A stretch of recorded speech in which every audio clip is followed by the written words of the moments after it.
हम में से कितने लोग हैं जो अच्छी यूनिवर्सिटीज़ में पढ़ना चाहते थे लेकिन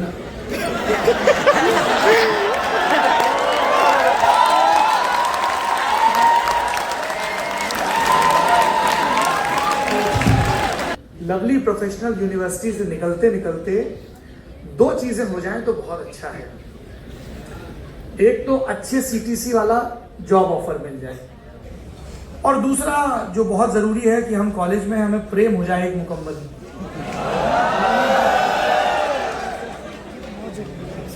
तो आज जब मैं इस ऑडिटोरियम में आ रहा था तब इत्तेफाक देखिए कि उस लड़की ने मुझे फ़ोन किया। किसकी तरफ से हो भैया? सरकार की तरफ से हो क्या? तो चैनल बंद कराने की हसरत लिए क्यों बैठे हो? अभी तो सवाल पूछने शुरू भी नहीं किए ठीक से।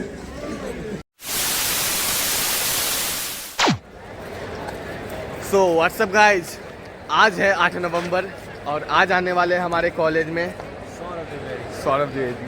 सौरभ द्विवेदी को सब जानते होंगे, the man behind Lallantop, the man behind Bhupendra Jogi, सभी जानते होंगे उनको। तो चलिए मिलते हैं, हमें मिलने का मौका मिलेगा, सेल्फी लेने का मौका नहीं मिलेगा, वो तो उसी टाइम पता चलेगा। तो चलिए मिलवाते हैं उनसे आप सभी को, बने रहे हमारे ब्लॉग में।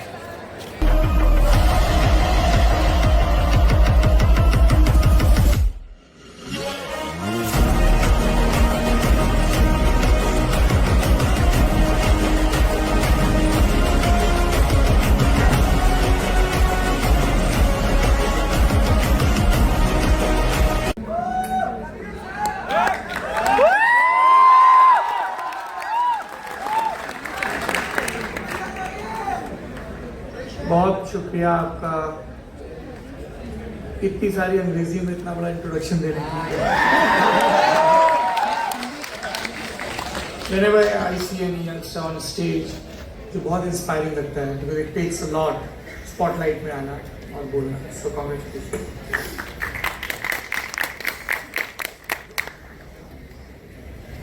पहले थोड़ी सी 2 मिनट फॉर्मल बातें कर लेते हैं। गुरुजी लोग बैठे हैं आगे, फिर मैं आऊँगा तुम लोगों के पास। बहुत सारी बहुत ज़रूरी बातें करनी है, जिसमें सबसे आखिरी बात पढ़ाई के बारे में होगी। अब अपन लोग बातें करते हैं जिसमें मौज आनी चाहिए भरपूर, और 10, 20, 50 रीलें ना बनाए तो घंटा खर्च करने का फायदा क्या? दुनिया रील पर कुर्बान है, सबको 10 सेकंड की शोहरत चाहिए है।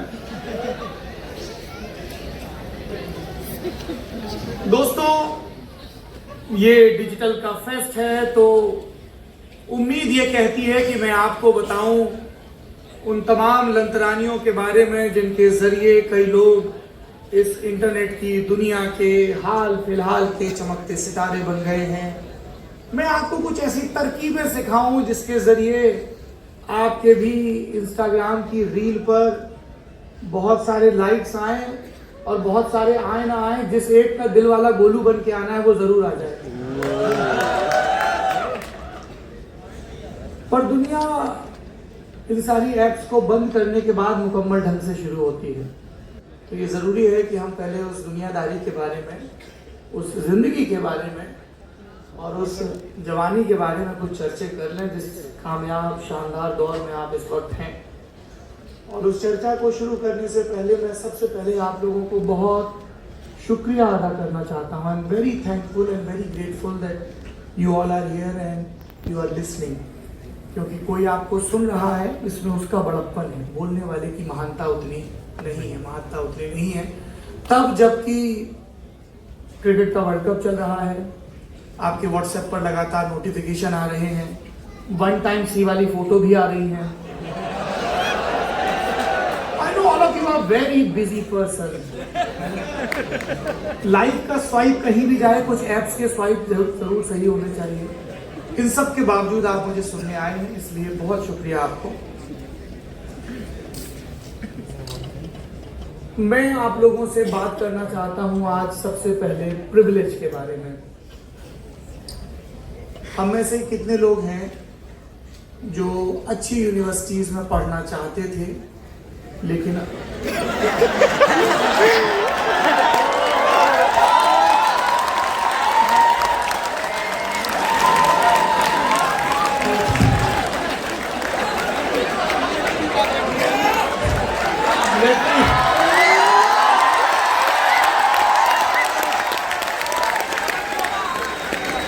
ऑलराइट, पॉज गलत जगह था, आई एडमिट। हम में से कितने लोग हैं जो यूनिवर्सिटीज में पढ़ना चाहते थे और एक ऐसा कैंपस चाहते थे जहाँ पे हमें खूब सारा एक्सपोजर मिले, जहाँ पे दुनिया की अलग अलग फील्ड्स की हस्तियाँ आए। आप उन सौभाग्यशाली लोगों में हैं जिन्हें ऐसा एक कैंपस मिला।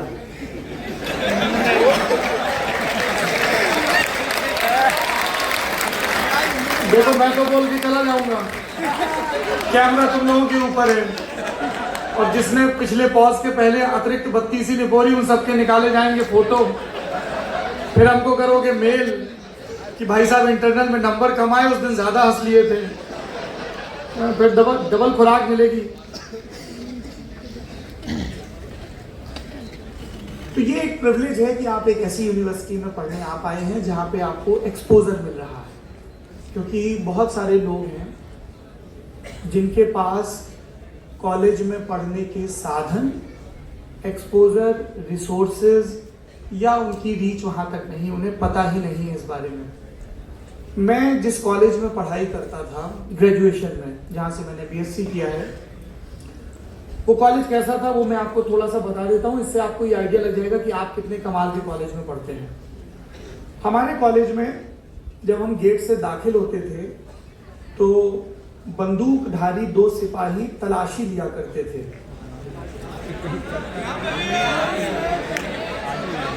जी, उनको ये संदेह होता था कि कहीं तुम्हारी जेब में तमंचा तो नहीं है। मैं लगभग पूरे यकीन से कह सकता हूं कि आप में से किसी की जेब में कम से कम इस वक्त तमंचा नहीं होगा। थोड़ी गुंजाइश छोड़ देनी चाहिए। जब हम उस कॉलेज में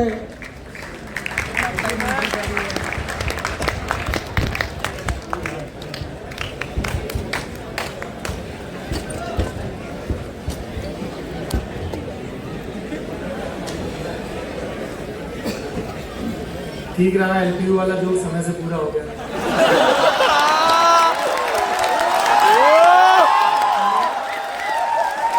मैम के आने के बाद अगर वो पॉज आता तो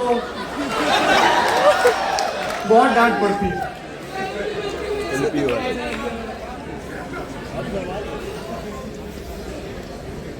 किसकी तरफ से हो भैया? सरकार की तरफ से हो क्या? तो चैनल बंद कराने की हसरत लिए क्यों बैठे हो? अभी तो सवाल पूछने शुरू भी नहीं किए ठीक से। बहरहाल, तो हम लोग जिस कॉलेज में पढ़ते थे वहां पे जब हम अंदर दाखिल होते थे तो आर्म्ड कांस्टेबलरी का एक पूरा कैंप होता था, और प्रिंसिपल साहब ये कहा करते थे कि अगर ये पुलिसिया, सिपाही, बंदूकधारी यहाँ पर नहीं होंगे 20, 30, 40, 50, 60 की संख्या में, तो हम कॉलेज का कैंपस रन नहीं कर पाएंगे। आप लोगों की कभी एलुमनाई मीट होती होगी, हमारी नहीं होती थी, पर कभी कभी कुछ एलुमनाई हमें मिल जाते थे जब जमानत से बाहर आते थे वो लोग। तो हम उनसे पूछते थे, भाई साहब आपके जमाने में कॉलेज कैसा था? बोले बहुत बढ़िया था, चपरासी आता था, कॉपियां उछाल देता था ग्राउंड में, हम लोग कलेक्ट करके घर ले जाते थे, लिख देते थे और उसके बाद फेंक जाते थे ग्राउंड से अंदर, वो कलेक्ट करके जमा कर देता था। सबसे ज्यादा जोखिम वाली नौकरी मानी जाती थी उन टीचर्स की जो फ्लाइंग स्क्वाड में होते थे और जिनकी जिम्मेदारी होती थी नकल पकड़ने की। वो लोग भारी सुरक्षा में चलते थे। कुछ एक बार सुरक्षा साथ नहीं होती थी तो मुझे ध्यान है, this is not funny, this is very unfortunate, but I clearly remember this. I was in graduation 3rd year. हमारे प्रिंसिपल ने एक लड़के को नकल करने से रोका, उसकी शीट पे नोट लगाया, शाम को उस लड़के ने प्रिंसिपल का सर फाड़ दिया। This is not funny, right? And that is I am talking about the privilege you have. अब आपकी रिस्पॉन्सिबिलिटी क्या है? रिस्पॉन्सिबिलिटी बहुत सिंपल सी है। सबको लगता है कि लवली प्रोफेशनल यूनिवर्सिटी से निकलते निकलते 2 चीजें हो जाएं तो बहुत अच्छा है।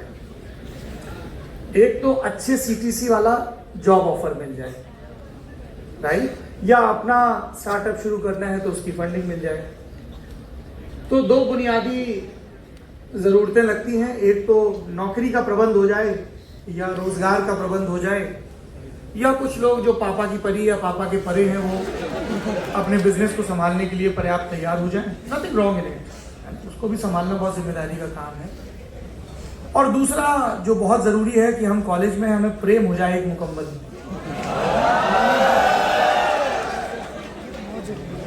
तो नौकरी पाने के मैं आपको 100 तरीके बता सकता हूं, प्रेम पाने के आपको खुद से खोजने होंगे। जो आपको एफएम चैनलों पर रात में 10 बजे 11 बजे लव गुरु तरीके बताते हैं, उनमें से एक भी काम नहीं आता, ये मैं बता सकता हूं। हमारे एक बड़े भाई थे, उनको पूरी जिंदगी में 2 तमाचे पड़े, और इन 2 तमाचों के बीच में पूरी कॉमेडी, पूरी आयरनी और पूरा कास्ट सिस्टम है। वो छोटे थे, फेल हो गए साइंस में। घर पहुंचे, रिपोर्ट कार्ड दिखाया अपने पापा को, बाकी सब सब्जेक्ट्स में ठीक नंबर थे, साइंस में फेल हो गए थे। उनके पिताजी ने उनको एक तमाचा मारा और कहा, जिंदगी में आगे बढ़ने के लिए साइंस पढ़ना बहुत जरूरी है, साइंस पढ़ो, मेहनत से पढ़ो। भाई साहब ने साइंस पढ़नी शुरू कर दी, बहुत मेहनत से साइंस पढ़ी, साइंस में अच्छे नंबर आए, साइंटिस्ट बन गए। जहां पे वो साइंटिस्ट थे वहां पे उन्हें प्यार हो गया। हम सबको होता है, आई होप। नहीं होता है तो मैं दुआ कर रहा हूं कि हो। हम बड़े अभागे होंगे वो लोग जो जिंदगी में प्यार न करें, फिर है क्या।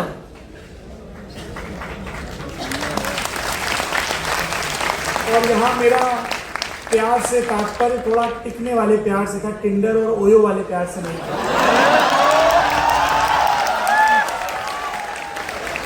तो उनको प्यार हो गया अपनी साइंस की लैब में। अब देखिए यहां से कितने सबसेट बनते हैं। मान लेता हूं कि मेरे भाई साहब का नाम आशीष है, ठीक है। आशीष साइंस में बहुत अच्छे हैं। आशीष दुनिया की लीडिंग स्पेस एजेंसी नासा में साइंटिस्ट हैं। आशीष बहुत अच्छा पैसा कमा रहे हैं। आर यू प्राउड ऑफ आशीष? आशीष एक अच्छा लड़का है, ग्रेट। आशीष को रॉबर्ट से प्यार हो गया। Now this is funny for you, right. Ashish को रॉबर्ट से प्यार नहीं हो सकता है, जूलिया से हो सकता है। जूलिया से काफी लोग सहमत हैं। तो आशीष को जूलिया से प्यार हो गया। अमेरिका में दोनों मिले। जूलिया नाइजीरिया की रहने वाली है। बायस आगे देखिए, अभी जेंडर का बायस किक इन किया कि रॉबर्ट से कैसे प्यार हो सकता है। जूलिया तक ठीक था। अगर मैं कहता कि जूलिया रशिया से है,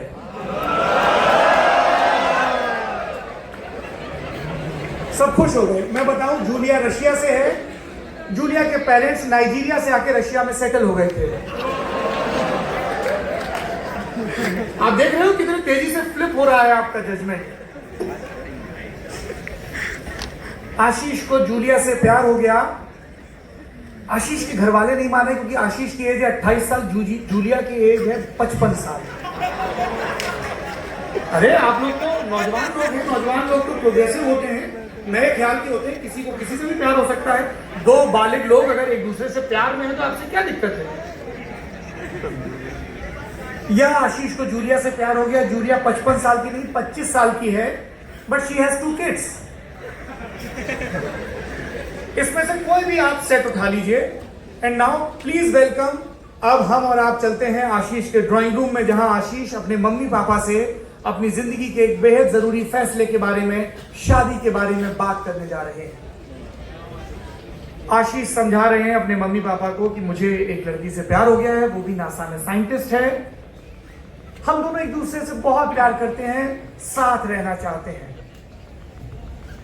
तो माताजी पिताजी पूछते हैं, लड़की कहाँ की है, परिचित में किसी की है क्या। और जैसे ही वो कहते हैं नहीं साहब लड़की तो अमेरिका की है, तो माता पिता को सबसे पहले तो ऐसे दहेज डूबता दिखता है। उसके बाद जब आप बताते हो, फिर वो पूछते हैं उसका धर्म क्या है। आपने बताया धर्म, मान लीजिए उसका धर्म क्रिश्चियन है, तो एकदम से उनको लगता है कि उनका सिख धर्म या हिंदू धर्म या मुस्लिम धर्म या जैन धर्म या बौद्ध धर्म या पारसी धर्म खतरे में आ गया है। डर जाते हैं पेरेंट्स, किसी तरह गुस्से को काबू में करते हैं, फिर पूछते हैं अच्छा कितनी छोटी है तुमसे? आशीष रिप्लाई करता है छोटी नहीं बड़ी है 27 साल। ठीक, पेरेंट्स समझाने की कोशिश करते हैं यार तुम्हारे बच्चे कैसे होंगे फिर? तो तेरे बच्चे तो उसके ऑलरेडी 2 हैं, sorted, we are happy, we are together. Ashish के पिताजी उसको एक तमाचा और मारते हैं। आप में से बहुत सारे लोगों को लग रहा होगा कि ये ठीक मारा, आपको फर्क नहीं पड़ता जूलिया 55 की है या 25 की है, जूलिया के 2 बच्चे हैं, एक भी बच्चा नहीं है। आशीष के पेरेंट्स से अगर कोई पूछे, जो आशीष ने पूछा इस थप्पड़ के बाद, तो उसने कहा पापा जब मैं छोटा था तो आपने मुझे तमाचा मारा कि मैंने साइंस नहीं पढ़ी। मैंने उस थप्पड़ के बाद साइंस पढ़ी और अपने अंदर साइंटिफिक टेम्परामेंट लेकर आया, और अब आप मुझे दूसरा थप्पड़ मार रहे हो।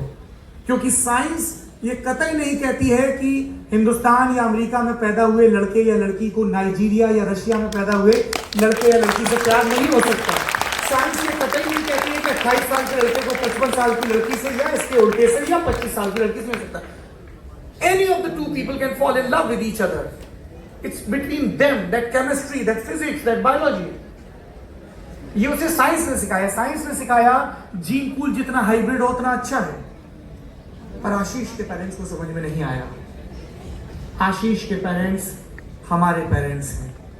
तो मेरे नौजवान दोस्तों, मैं इस खूबसूरत मंच से आपको ये दुआ देता हूं, आपको ये शुभकामनाएं देता हूं कि आप अपने साथियों के साथ, अपने अध्यापकों के साथ, अपनी किताबों के साथ, जिनको आप पढ़ते हैं, जिन लोगों से आप संवाद करते हैं, उनके साथ प्रेम में पढ़ें, आपके अंदर एम्पैथी आए, आपके अंदर करुणा आए, आप बेहतर इंसान बने। मैं आज आपसे ये कह पा रहा हूं क्योंकि मैं जब कॉलेज में पढ़ता था तब मैं भी एक लड़की से बहुत प्यार करता था, पर सारी प्रेम कहानियां जैसी सोची जाती हैं वैसी तो नहीं होती। तो मैंने उस लड़की से बहुत प्रेम किया, पर हमारी जाति अलग थी, गोत्र अलग थे, आर्थिक स्थिति भी बहुत अलग अलग थी। तो जैसा हमने सोचा था वैसा हो नहीं पाया।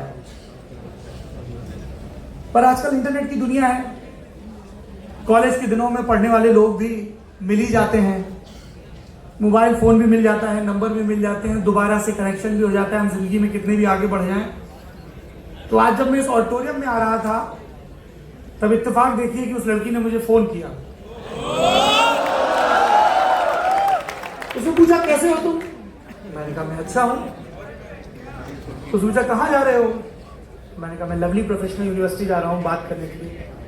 तो थैंकफुली वीडियो कॉल भी हो गई आजकल। तो उसने कहा अच्छा, तो भाई तुम अपना स्टैंडर्ड गमछा डाल के जा रहे हो, स्कार्फ डाल के जा रहे हो? मैंने कहा हाँ। उसने कहा कैसे दिख रहे हो, मैं वीडियो कॉल करूं? मैंने कहा कर लो। अब समझो कॉलेज के दिनों की मोहब्बत वीडियो कॉल कर रही है। तो बात हुई हमारी, उसने कहा हाँ ठीक लग रहे हो, ये ऐसे कर लेना वैसे कर लेना। फिर मैंने पूछा पिताजी कैसे हैं? शी सेड पिताजी ठीक हैं, उनको दवा खिला दी है, अब वो आराम कर रहे हैं। फिर उन्होंने कहा कि जब आप पहुंच जाओ तो आप भी कुछ आराम कर लेना, सुबह के जल्दी जागे हुए हो। दुनिया की सारी मोहब्बतें कैंपस में खत्म नहीं होती हैं, कुछ शादी के दफ्तरों तक भी जाती हैं। पर दुनिया की सारी मोहब्बतें सिर्फ उसी एक पड़ाव पर नहीं रुक जाती हैं जिसको शादी कहते हैं, वो उसके बाद भी प्रेम में पड़ी रहती हैं, एक दूसरे के प्रति उत्सुक रहती हैं, सम्मान से भरपूर रहती हैं, साथ में ग्रो करना चाहती हैं। So my dear friends, fall in love, be in love and rise. Thank you. I will request to present back on stage